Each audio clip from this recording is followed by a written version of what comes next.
నమస్తే, నేను మీ హరిత. సైనసైటిస్ ఈ ప్రాబ్లం వస్తే భరించలేని నొప్పి ఉంటుందంటారు. మరి దీనికి కూడా పర్మనెంట్ ట్రీట్మెంట్ ఉందా తెలుసుకుందాం. నాతో పాటు ఉన్నారు KSAC multi speciality Ayurveda hospitals director doctor Ancy D'Souza.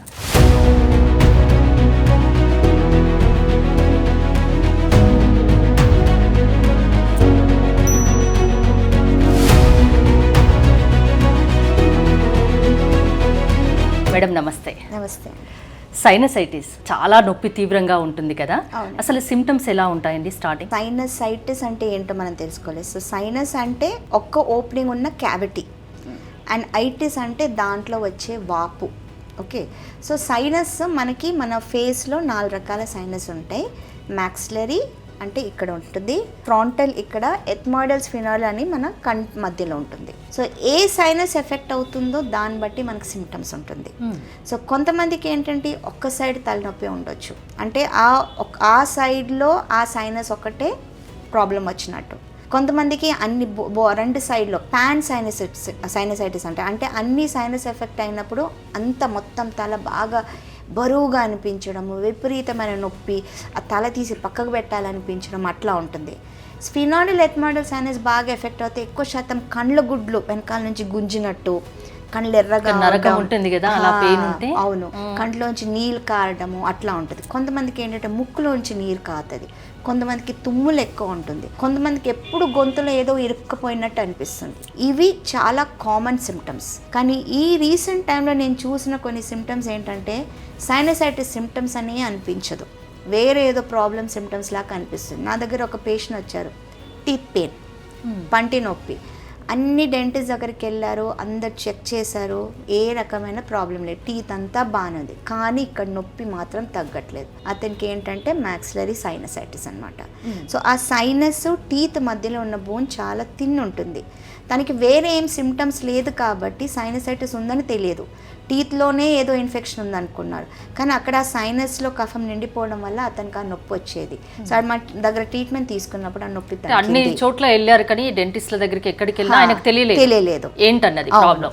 మీరు ఎలా గుర్తుపట్టారమ్మా? ఎందుకంటే సిమ్టమ్స్తో గుర్తుపట్టాను. ఎందుకంటే తెలుసు ఇట్లా ఒకవేళ వాళ్ళకి డెంటిస్ట్ దగ్గరికి వెళ్ళి ట్రీట్మెంట్ చూసిన తర్వాత కూడా ప్రాబ్లం ఏం లేదు అంటే కాజ్ విల్ బి సైనసైటిస్.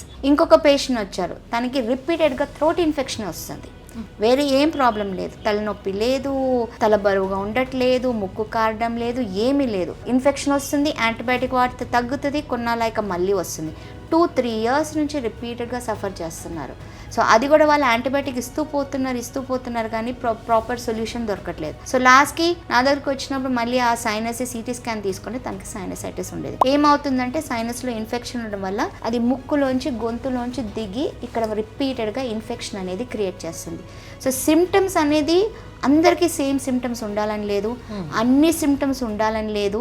ఏదైనా ఒక్క సిమ్టమ్ ఉంటే కూడా అది చాలా రోజుల నుంచి ఉంది, ఏం తీసుకున్నా ఒకవేళ ఏదైనా యాంటీహిస్టమిన్ కానీ, పారాసిటమాల్ కానీ, పెయిన్ కిల్లర్ కానీ, యాంటీబయాటిక్ తీసుకున్నప్పుడు టెంపరీగా సొల్యూషన్ వస్తుంది, కొన్నాళ్ళక మళ్ళీ అదే ప్రాబ్లం వస్తుంది అంటే అది సైనసైటిస్ ఉండొచ్చు. సో నెగ్లెక్ట్ చేయకుండా డాక్టర్ని సంప్రదించాలి. గొంతు నొప్పి, పన్ను నొప్పి కూడా సైనసైటిస్ సిమ్టమ్స్ అని చెప్తున్నారు. ఇవి కాక వేరే సిమ్టమ్స్ ఏముంటాయి? ఇవే ఎక్కువ శాతం, తుమ్ములు, ముక్కు కారడము, తలనొప్పి, కంట్లో గుడ్లు గుంజినట్టు, ఇది కంట్లోంచి నీళ్ళు కారడము, ఇవన్నీ సిమ్టమ్స్. కొంతమందికి చెవులో నొప్పి, ఎందుకంటే సైనసైటిస్ సివియర్గా ఉన్నప్పుడు వాక్యూమ్ క్రియేట్ అయిపోయి ఆ చెవులో కూడా ఇట్లా వెనకాల నుంచి లాగినట్టు అనిపించడము, చెవు పోటు రావడము, ఇవి కూడా సైనసైటిస్ సిమ్టమ్ వచ్చు. కొంతమందికి తల పైన నొప్పి ఉండడం, కొంతమందికి ఏంటంటే మైగ్రేన్ అనుకొని మైగ్రేన్ సిమ్టమ్స్ అనుకొని. మైగ్రేన్కి సైనసైటిస్కి డిఫరెన్స్ ఏంటి మ్యామ్?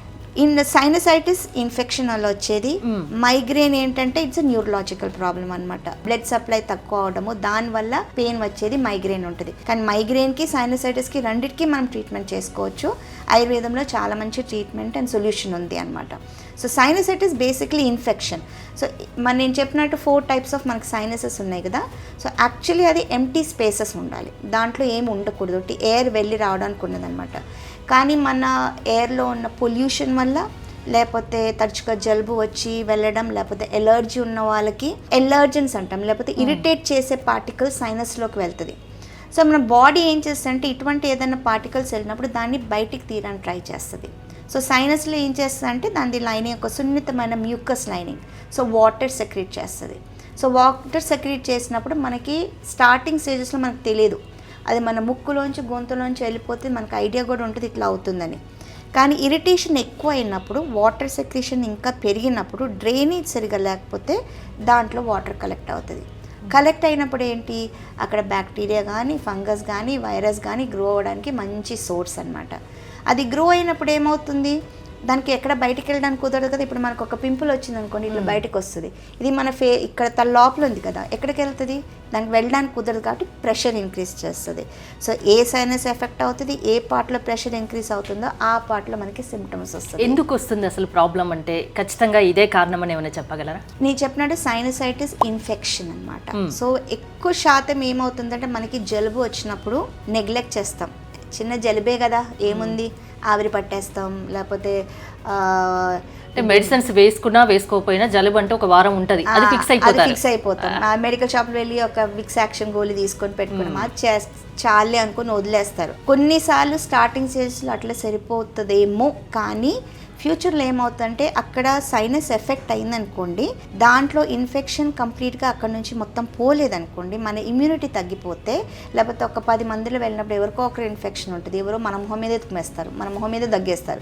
అప్పుడు మన బాడీ ఇమ్యూనిటీ తక్కువ ఉన్నప్పుడు మనకి ఈజీగా ఇన్ఫెక్షన్ వస్తుంది, అప్పుడు మళ్ళీ తీవ్రత పెరుగుతుంది. ఏదైనా ఒక విక్స్ యాక్షన్ కానీ పారాసిటమాల్ కానీ తీసుకుంటే మనం ట్రీట్మెంట్ చేయట్లేదు, అక్కడ ఆ ప్రాబ్లంకి సొల్యూషన్ చూసుకోవట్లేదు. మనం ఏం చేస్తున్నామంటే దాన్ని సప్రెస్ చేస్తున్నాం.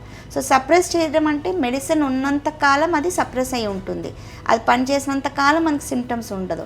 ఆ మెడిసిన్ ఎఫెక్ట్ పోయిన వెంటనే మళ్ళీ సిమ్టమ్స్ స్టార్ట్ అవుతుంది. సో ఇది ఒక 1 మంత్ ఉందనుకోండి మనం అక్యూట్ సైనసైటిస్ అంటాం. రిపీటెడ్గా అవుతుంది అనుకోండి క్రానిక్ సైనసైటిస్ అంటాం, క్రానిక్ రికరెంట్ సైనసైటిస్ అంటాం. సో ఇది ఇన్ఫెక్షన్ వచ్చినప్పుడు, జలుబు వచ్చినప్పుడు నా తెలివితో నేను మందులు వాడితే సరిపోతుంది అనుకోవడం బదులు డాక్టర్ దగ్గరికి వెళ్ళి కరెక్ట్ అయిన మెడిసిన్స్ తీసుకోండి, సరి అయిన ట్రీట్మెంట్ తీసుకోండి, ఆ ఇన్ఫెక్షన్ని కంప్లీట్గా కంట్రోల్ చేసుకోండి. అప్పుడు మనకి సైనసైటిస్ ప్రాబ్లం రాకుండా నివారించవచ్చు. ఇప్పుడు వింటర్ ఈ సీజన్లో సైనసైటిస్ ఉంటే ఇంకా ఎక్కువ ఇబ్బంది పడాల్సి వస్తుందా? అవును. మన కేర్ ఎలాంటి కేర్ తీసుకోవాలి అసలు? ఇప్పుడు సైనసైటిస్ అంటే మనం ఆయుర్వేదంలో చెప్తే కఫ అనమాట, కఫ పెరుగుతుంది.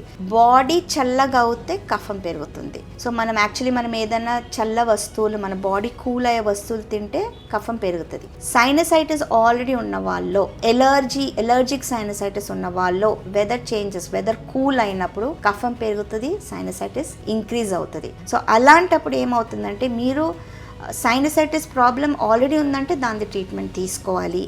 లేదు మీకు బాడీలో కొంచెం ఎలర్జీ లేకుండా సైనసైటిస్ ప్రాబ్లం లేదు కానీ కోల్డ్ అవన్నీ మీకు సెట్ అవ్వట్లేదు అంటే మీరు తీసుకోవాల్సిన కేర్ అంటే ఫస్ట్ ఏంటంటే బాడీని వామ్గా ఉంచడం, సెకండ్ వామ్ వాటరే తీసుకోవాలి, థర్డ్ ఏంటంటే మనకు బేసిక్ మా కేరళలో అంటాం చుక్కు కాపీ అంటాం. కేరళలో ఏమవుతుందంటే ఈ వింటర్ సీజన్ స్టార్ట్ అయినప్పుడు అందరి ఇంట్లో చేసి తాగుతూ ఉంటారనమాట.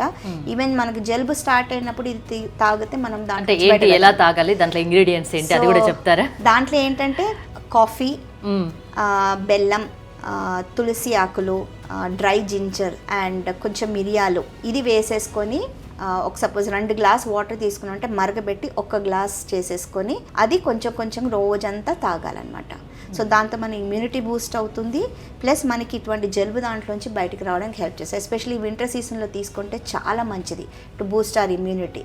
సో కేరళలో మామూలుగా అకార్డింగ్ టు సీజన్ వాళ్ళ ఒక్కొక్కటి ఉంటుంది అనమాట. ఇట్లా this is one thing winter సీజన్లో చేసేసుకొని సో మనం అది స్టార్ట్ చేసుకోవాలి. ఇప్పుడు ఏమవుతుందంటే we want to enjoy things. So చలి ఉన్నా నాకు చల్లనీళ్ళు కావాలి, లేకపోతే పిల్లలు ఐస్ క్రీమ్ కావాలి అని చెప్తూ ఉంటారు. సో అది తీసుకున్నప్పుడు ఏమవుతుంది బాడీ కూల్ అయిపోతుంది. బయట వాతావరణం కూల్ ఉంది, బాడీ కూడా కూల్ అవుతే కంపల్సరీ పెరుగుతుంది, జలుబు పెరుగుతుంది, ముక్కు కారడము, తుమ్ములు, సైనసైటిస్. ఇప్పుడు మనం చూసే వైరల్ ఫీవర్స్ కూడా చాలా ఎక్కువ ఉంది ఎందుకంటే వాతావరణం చేంజ్ వల్ల. సో ఇవన్నీ ఎక్కువ ఉంటాయి. సో మన బాడీని వెచ్చగా ఉంచినాం అనుకోండి, ఆ కఫం పెరగకుండా, ఈ వైరస్ అనేది పెరగకుండా మన బాడీలోని ఇమ్యూనిటీ పెంచినాం అనుకోండి, మనకి ఈ ప్రాబ్లం రాకుండా ప్రివెంట్ చేసుకోవచ్చు. KSAC multi speciality Ayurveda hospitals speciality ఏంటండి? అందరికీ తెలుసు 28 ఇయర్స్ నుంచి మీరు సేవలు అందిస్తున్నారు ఆయుర్వేదంలో. స్పెషాలిటీ ఏంటి? సైనసైటిస్కి పర్మనెంట్ ట్రీట్మెంట్ అంటే ఏమిస్తారు? ఎన్ని రోజుల్లో క్యూర్ అయ్యే అవకాశం ఉంటుంది? ఒకవేళ మీ దగ్గర ట్రీట్మెంట్ తీసుకున్నా తిరిగి వచ్చే అవకాశం ఉంటుందా? ట్రీట్మెంట్ తీసుకునేటప్పుడు ఎలాంటి కేర్ తీసుకోవాలి? ఇప్పుడు సైనసైటిస్ ట్రీట్మెంట్కి నేను చెప్పినట్టు సైనస్లో ఇన్ఫెక్షన్ ఉండడం. సో ఆ ఇన్ఫెక్షన్ని మనం అక్కడే ఉంచేసుకొని ఏ సిస్టమ్ ఆఫ్ మెడిసిన్ కానివ్వండి, అలోపతి, ఆయుర్వేద, హోమియోపతి తీసుకుంటే టెంపరీ రిలీఫే ఉంటుంది, పర్మనెంట్ కాదు. మనకి పర్మనెంట్ సొల్యూషన్ కావాలి అంటే దాంట్లో సైనస్లో ఉన్న కఫం బయటికి పోవాలి. సో దానికి మా దగ్గరకు వచ్చి చేసి ఒక థెరపీ ఉంటుంది, 7 days థెరపీ ఉంటుంది. సో ఆ థెరపీ చేయడం వల్ల ఏమవుతుందంటే సైనస్లో ఉన్న కఫం కరిగి బయటకు వచ్చేస్తుంది, మన గొంతులో నుంచి, ముక్కులో నుంచి బయటకు వచ్చేస్తుంది. సో అది starting process of the treatment. So అది బయటకు వస్తూ ఉన్నప్పుడు దీంట్లో 3 ఇంపార్టెంట్ థింగ్స్ ఉంది. ఒకటేమో సైనస్ క్లియర్ అవ్వాలి, సెకండ్ ఏంటంటే మన ఆ మ్యూకస్ లైనింగ్ ఏదైతే ఉందో అది హీల్ అవ్వాలి, థర్డ్ ఏంటంటే మన ఇమ్యూనిటీ పెరగాలి. సో ఇవి 3 కలిసి చేస్తే మనకి దీంట్లో నుంచి ఒక పర్మనెంట్ సొల్యూషన్ వస్తుంది. లేదు అంటే రిపీట్ అవుతుంది. ఒక 7 days మీకు కేటాయిస్తే చాలా. 7 days ట్రీట్మెంట్ ఇక్కడ, తర్వాత మెడిసిన్ సివియరిటీ బట్టి ఉంటుంది, 3 months to 6 months.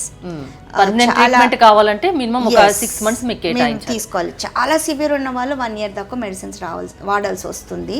ఎందుకంటే వాళ్ళ ఎన్ని ఇయర్స్ హిస్టరీ ఉందో, ఎన్ని సంవత్సరాల నుంచి బాధపడుతున్నారో, ఎంత సివియరిటీ ఉంది, ఎన్ని సైనసెస్ ఎఫెక్ట్ అయి ఉంది, దాన్ని బట్టి సంవత్సరాలుగా బాధపడే బదులు ఒక 6 నెలల టైం మీకు కేటాయిస్తే సరిపోతుంది. అండ్ ప్లస్ ఏంటంటే అన్ని డిసీజెస్ లాగా దీంట్లో కూడా కౌన్సిలింగ్ అనేది అవసరం. ఎందుకంటే దీంట్లో కూడా మనకి సైనసైటిస్ వచ్చినప్పుడు కూడా కొన్ని డూస్ అండ్ డోన్స్ ఉంటాయి. కొన్ని విషయాలు చేయకూడదు, చేస్తే పెరుగుతుంది. కొన్ని విషయాలు చేయాలి, మనం చేస్తే తగ్గుతుంది. చాలా మందికి తెలియదు అది. సో ఆ అడ్వైస్ కూడా ఇచ్చేసి ఏం చేస్తే మీకు ఈ ప్రాబ్లం వస్తుంది, ఏం చేస్తే మీకు తగ్గుతుంది అని అడ్వైస్ చేసి, ఈ ప్రాబ్లం తగ్గిన తర్వాత జలుబు అనేది మనకి ఎప్పుడైనా వస్తుంది. ఆ జలుబు ఎందుకంటే మనకి ఎవరికైనా ఇన్ఫెక్షన్ ఉంటే మనకు కూడా వచ్చేసి, ఆ జలుబు వచ్చినప్పుడు ఇమ్మీడియట్గా మీరేం కేర్ తీసుకోవాలి, నెగ్లెక్ట్ చేయకుండా ఏం చేసుకోవాలని అడ్వైస్ ఇస్తామన్నమాట. అది ఫాలో అవుతే మళ్ళీ ఆ సివియర్ సైనసైటిస్ ప్రాబ్లంతో బాధపడాల్సిన అవసరమే లేదు. సంవత్సరాలుగా బాధపడింది చాలు, ఇప్పటికైనా కేఎస్సిఎసి హాస్పిటల్కి వస్తే ఒక 6 నెలలు టైం కేటాయిస్తే పర్మనెంట్ ట్రీట్మెంట్ ఇస్తారు. అవునండి. థ్యాంక్ యూ డాక్టర్ గారు. మోర్ డీటెయిల్స్ కోసం స్క్రీన్ పైన స్క్రోల్ అవుతున్న నెంబర్స్ కాల్ చేసి కాంటాక్ట్ అవ్వండి. చూస్తూనే ఉండండి సుమన్ టీవీ.